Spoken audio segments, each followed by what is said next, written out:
क्या बच्चों, सातों एएस रिवाइज हो गए? चलो अब हम लोग एक लास्ट एएस अपना बचा हुआ है वो रिवाइज कर लेते हैं। और ये अपना जो सबसे छोटू सा एएस है आपका AS1 है, ये आपको रिवाइज कराना है। ठीक है बच्चों, बहुत ही सिंपल एएस है, ज़्यादा कुछ है नहीं। ठीक है, देखो यार जितने भी एएस आप रिवाइज कर रहे हो इसको बार बार आप रिकॉल करना, बार बार वीडियो देखना, जितनी बार आप इसको सेव करके रख लेना, तब जाके ये आपको फ़ायदा करेगा। बहुत ज़्यादा ये इफेक्टिव वीडियो है, मैं सच बता रहा हूँ, आप लोगों को बहुत इफेक्टिव रहेगा। चलो हर हर Mahadev. C inter group 1 complete AS revision. अब आ जाओ AS1 disclosure of accounting policy. देखो टू मच इजी, कुछ है ही नहीं, सारा एएस रिवाइज हो गया तो अभी क्या है। AS1 disclosure of accounting policy. देखो अपने को क्या करना है, जितने भी अकाउंटिंग पॉलिसी होती है उसका आपको डिस्क्लोजर देना होता है। कहीं पे भी एक जगह आपको सारे डिस्क्लोजर देने पड़ते हैं कि ये चीज़ें फॉलो हुई है। ठीक है, कुछ अकाउंटिंग पॉलिसी का ऐसा होता है ना कि उसको आपको डिस्क्लोज करने की जरूरत ही नहीं होती, ये प्री एज्यूम होती है कि ये फॉलो हुई होगी। लेकिन कुछ पॉलिसी ऐसी होती है जो फॉलो नहीं होती है, तब उसका डिस्क्लोजर देना पड़ता है। जैसे कुछ पॉलिसी, जैसे कि आप गोइंग कंसर्न एग्जांपल ले लो, कि गोइंग कंसर्न वाली पॉलिसी आप तब दिखाओगे जब ये फॉलो नहीं हो रही है। और उसी तरह अक्रूवल वाली, जैसे कुछ लोग अगर कैश बेसिस पे रिकॉर्ड कर रहे हैं, ये तब दिखाएंगे जब अक्रूवल फॉलो नहीं हो रहा है। तो कुछ पॉलिसी ऐसी है जब फॉलो नहीं होती है तो डिस्क्लोजर आर देयर, वो नॉर्मली फॉलो हो रही है तो आपको डिस्क्लोजर देने की जरूरत ही नहीं है। तो चलो आ जाओ, वही हम लोग पढ़ेंगे इस पूरे एएस में, डिस्क्लोजर ऑफ अकाउंटिंग पॉलिसी में। देखो why disclosure of accounting policy is there. तो सबसे पहले भैया इसको रिक्वायर्ड बाई लॉ ICI, ये रिक्वायर्ड है, मैंडेटरी करती है कि आपको डिस्क्लोज करना ही पड़ेगा। Better presentation of financial statement. Financial statement एक अच्छे खूबसूरत दिखेगा, सुंदर दिखेगा कि आपने ये पॉलिसी लगाई हुई है, डिस्क्लोज करना ही पड़ेगा। और डिस्क्लोजर कौन करेगा यार, जिसको बनाता है। तीसरा, to understand view kept in preparing a presentation of financial statement. मतलब इसके पीछे क्या व्यू रखा गया है, ये सब पॉलिसी फॉलो होने से ही ना पता चलेगा यार, जो लिखा होगा उससे पता करोगे तो ही पता चलेगा। और कंपैरिजन करने में आसानी होगा बच्चों। ठीक है, तो ये कुछ पॉइंट है कि वाई डिस्क्लोजर आर देयर। अब आ जाओ, we have to cover 5 topic. कितने topic? We have to cover 5 topic in this area. सबसे पहला, meaning of accounting policy. Accounting policy होता क्या है, सिलेक्शन। अगर किसी अकाउंटिंग पॉलिसी को आपको सेलेक्ट करना है तो उस समय आपको किन किन बातों का ध्यान रखना चाहिए। अगर अकाउंटिंग पॉलिसी चेंज होता है तो उसको कैसे आपको ट्रीटमेंट करना है। डिस्क्लोजर क्या क्या देना है, मतलब डिस्क्लोजर रिक्वायरमेंट। और फंडामेंटल अकाउंटिंग एजम्पशंस क्या होते हैं। तो चलो आ जाओ, सबसे पहले मीनिंग ऑफ अकाउंटिंग पॉलिसी। देखो अकाउंटिंग पॉलिसी क्या होता है, accounting policy is rules, principle and methods. Accounting policy is just a principle and method in the present, मतलब presentation and preparation of the financial statement. मतलब जो भी underlying होता है, प्रिंसिपल एंड मेथड। देखो accounting policy is a principle and methods of applying such principle for presentation and preparation of financial statement. समझ में आ रहा है, ये कुछ प्रिंसिपल और मेथड होते हैं जो कि फॉलो किए जाते हैं प्रिपरेशन और प्रेजेंटेशन ऑफ फाइनेंशियल स्टेटमेंट में। ठीक है, कुछ पॉलिसी जैसे देखो example, valuation of closing stock, ठीक है, इवेंट कॉन्टीजेंसी सेटलमेंट, ठीक है, बोरिंग कॉस्ट, कल वो टैक्सेस ऑन इनकम, ये सब कैसे हो रहा है, तो इसका कुछ आपकी पॉलिसी दिखानी चाहिए। ठीक है बच्चों, जैसे ये AS2 डील करता है, AS4, AS16, AS22, AS12, तो ये सब आपको दिखानी पड़ेगी। ठीक है, मतलब कौन कौन सी होती है। अब सिलेक्शन, किसी भी अकाउंटिंग पॉलिसी को सिलेक्ट करने समय आपका 2 पहलू होना चाहिए। सबसे पहला पहलू ये कहता है प्राइमरी कंसिडरेशन, ये कहता है कि आपकी फाइनेंशियल स्टेटमेंट आपकी क्या होना चाहिए, ट्रू एंड फेयर होनी चाहिए, सबसे मेन। इसी को आपको ध्यान में रखना है किसी भी अकाउंटिंग पॉलिसी को सिलेक्ट करने से पहले। ठीक है, दूसरा क्या कहता है, सेकेंडरी कंसिडरेशन आपको क्या ध्यान में रखना है, ये कहता है कि prudence follow accounting policy which are conservative in nature. Conservative मतलब आप समझते हो कि losses are given more importance than profit. तो इस नज़र को देखते हुए आप अकाउंटिंग पॉलिसी को फॉलो करिए। ठीक है बच्चों, सब्सटेंस ओवर फॉर्म, इसका मतलब क्या होता है कि fact are given more important than law. मतलब देन लॉ ऐसा नहीं, मतलब fact are given more important, मतलब जो एक्चुअल में हो रहा है उसको आप ज़्यादा देखो, उसके हिसाब से क्या वैल्यूएशन पॉलिसी होनी चाहिए, अकाउंटिंग पॉलिसी क्या होना चाहिए। और मैटेरियलिटी, और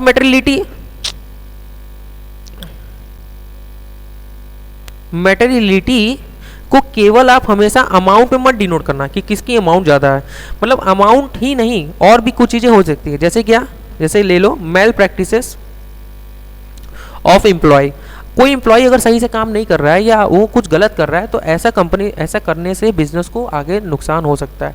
तो इसको भी ध्यान में रखते हुए भी आपको करना चाहिए। ठीक है बच्चों, अब आ जाओ, दो कैटेगरी था अगर अकाउंटिंग पॉलिसी आपको सेलेक्ट करना है। अब अगर आप उसको चेंज करना है तो देखो चेंज तो बहुत ही सिंपल है। अगर और ये आपका बच्चों ये बहुत इंपॉर्टेंट भी है, वेरी इंपॉर्टेंट। जो चेंजेस इन अकाउंटिंग पॉलिसी ना ये बहुत इंपॉर्टेंट है। देखो सबसे पहले आप चेंज करोगे क्यों, या तो आपको बेटर प्रेजेंटेशन हो रहा है, मतलब आपकी बैलेंस शीट और अच्छे से बन रही है, या तो आपको एएस का कंप्लाई करना पड़ रहा है, या तो आप लॉ का कंप्लाई कर रहे हो। ठीक है, ये 3 रीजन हो सकता है। और जब आप चेंज करते हो तो आपको क्या क्या करना पड़ेगा। ठीक है, देखो ये तो हो गया बेटर प्रेजेंटेशन, या तो compliance of law, compliance of as. और अगर आप चेंज करते हो तो आपको क्या, पहले आप पुरानी वाली को बताओ, फिर नई वाली को बताओ, फिर क्या कारण था, पुरानी वाली में क्या बुराई थी वो बताओ, और नई वाली से आने से क्या फ़ायदा हुआ ये बताओ। ठीक है, सही चीज़ों पे हो ना। हाँ, पढ़ाई पे हैं हम लोग। Old policy, new policy, reason of such change और इफेक्ट ऑफ सच चेंज, मतलब कितना फिगर्स में, कितना हम लोग फिगर्स में बात कर रहे हैं, तुम लोग कहीं और मत रहना। अब डिस्क्लोजर क्या क्या रिक्वायरमेंट है, देखो all significant accounting policy should be disclose in one place in financial year, मतलब एक जगह आपको डिस्क्लोज करना पड़ेगा। कुछ अकाउंटिंग प्रिंसिपल होते हैं जो अंडरलाइंग होते हैं, प्री एज्यूम होते हैं, वो फॉलो हुई हैं, वो आपको तब डिस्क्लोज करने पड़ते हैं जब वो फॉलो नहीं हो रहे हैं। ठीक है, जब देखो they are not follow then disclosure is there. जैसे देखो अब जैसे कुछ फंडामेंटल अकाउंटिंग, जैसे ये मैं अभी बताऊंगा कौन कौन से है। अब देखो 5वां पॉइंट था अपना फंडामेंटल अकाउंटिंग एजम्पशन का। जैसे पहले गोइंग कंसर्न, देखो गोइंग कंसर्न मतलब ये एज्यूम होता है कि हर बिजनेस आगे भविष्य तक चलता रहेगा, तो इसको आपको डिस्क्लोज करने की जरूरत नहीं होती है। लेकिन अगर ये नहीं हो रहा है, मतलब गोइंग कंसर्न नहीं है, तो आपको डिस्क्लोजर करना है। ठीक है बच्चों, ठीक है, ये आपको एज्यूम रहता है कि फोर्सिबल फ्यूचर में चलेगी, नो नीड टू डिस्क्लोजर। लेकिन अगर नॉट गोइंग कंसर्न है तो डिस्क्लोजर आपकी जरूरी है। और अगर गोइंग कंसर्न नहीं है तो एक यहाँ पे सबसे मेन टॉपिक ये है कि बैलेंस शीट जो है आपकी प्रिपेयर होगी रियलाइजेबल वैल्यू और पेबल वैल्यू पे।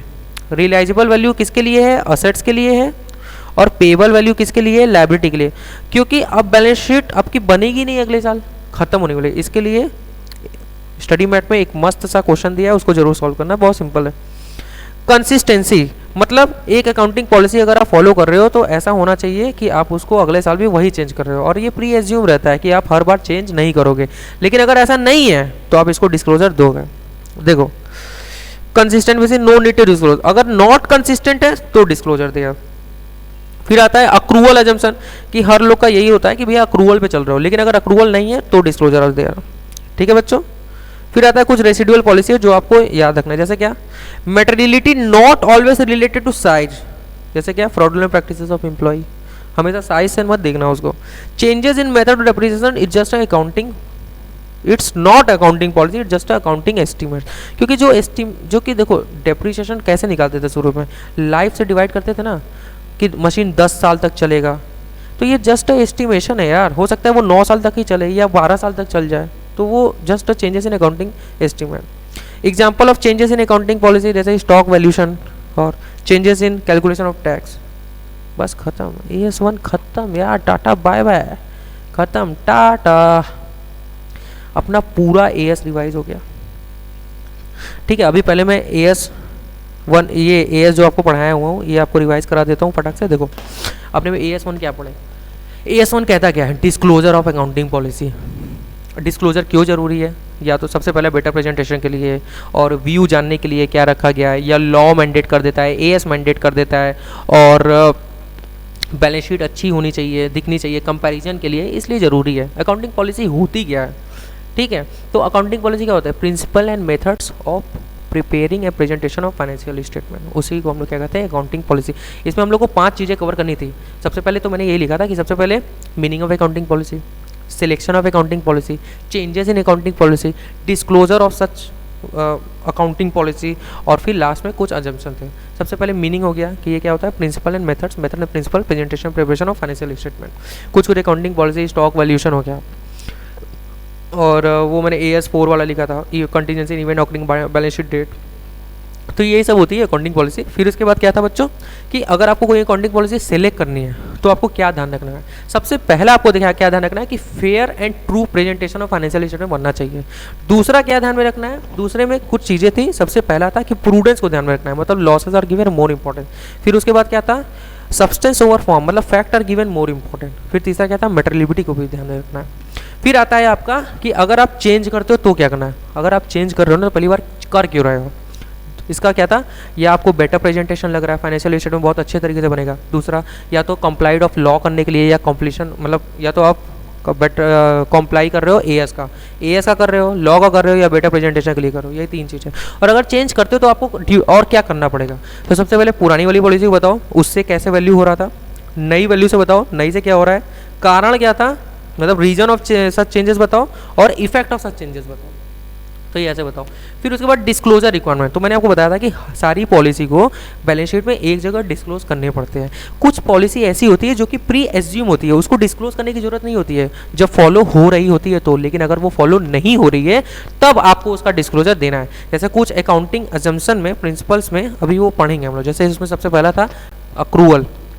सबसे पहले था आपका गोइंग कंसर्न मतलब ये था कि कोई बिजनेस चलती ही रहेगी तो उसको आपको डिस्क्लोज करने की जरूरत नहीं है। लेकिन अगर गोइंग कंसर्न नहीं है तो आपको डिस्क्लोज करना पड़ेगा, और उस केस में आपकी पूरी बैलेंस शीट की जो असेट्स है वो रिलाइजेबल वैल्यू पे और लायबिलिटी पेबल वैल्यू पे बनेगी। फिर उसमें था आपका अक्रूवल, कि अक्रूवल बेसिस पे है तो आपको डिस्क्लोज नहीं करना है, कैश बेसिस पे कर रहे हो तो आपको डिस्क्लोज करना है। कंसिस्टेंसी भी एक पॉइंट था, उसमें क्या था कि एक अकाउंटिंग पॉलिसी अगर आप चालू कर रहे हो तो अगले साल भी वही रहेगी, लेकिन अगर ऐसा नहीं है तो आपको डिस्क्लोज करना पड़ेगा, अदरवाइज आपको डिस्क्लोज करने की ज़रूरत नहीं है। कुछ इसमें लास्ट में कुछ पॉइंट थे कि वो चेंजेस इन डेप्रिसिएशन मतलब is not a changes in policy, just estimate यार, बस ख़त्म हो गया यार, और कुछ है ही नहीं अपना। अब देखो हम लोगों ने कितने एस रिवाइज़ किए हैं। हम लोगों ने आपका 1 रिवाइज़ किया, 2 रिवाइज़ किया, 3 रिवाइज़ किया, ठीक है। फिर आपका 10 रिवाइज़ किया, 11 रिवाइज़ किया, 12 रिवाइज़ किया, 13 रिवाइज़ किया, 16 रिवाइज़ किया। 8 एएस, ये 8 एएस बच्चों आपको 16 से 20 मार्क दे के जाएगा। तो इसलिए बच्चों, मेरे बच्चों, इसको बार बार वीडियो देखना। आप जितनी बार ये वीडियो देखो ना, और साथ में मेरे साथ साथ रिकॉल करते रहना। जो लास्ट में मैं बोलता हूँ ना, फिर आपको ऐसा लगेगा कि इतनी बार आप रिवाइज कर लोगे कि लास्ट वाला ही बस व्यू आप देखोगे वीडियो। तो थैंक यू सो मच, और ये सबको शेयर करना ज़रूर, क्योंकि ये बहुत इफेक्टिव है यार, बहुत ज़्यादा इफेक्टिव रहेगी। अगर आपको ये हो गया तो शुरू के एएस मतलब सबसे पहला क्वेश्चन ही रहता है ना आपका एएस का, अगर ये शुरू का क्वेश्चन आपसे 16 नंबर मिल गया ना आपको, यू विल फील कॉन्फिडेंट यार। आप समझ रहे हो, ये 8 एएस आपको 16 से 20 मार्क दे के जाएगा। तो चलो, मैं सी अश्विनी गुप्ता आपको सीए इंटर ग्रुप 2 के बच्चों के लिए भी एएस का रिवीजन वीडियो लाऊंगा। तो ज़रूर मुझे कमेंट में बताना कि ये वीडियो कैसा था, पूरा एएस रिवीजन कैसा था, और ग्रुप 2 के एएस के रिवीजन वीडियो अगर आपको चाहिए तो ज़रूर बताना। मैं फाइनल का भी इंडियाज़ रिवाइज वीडियो डालने वाला हूँ। चलो, thank you so much, bye.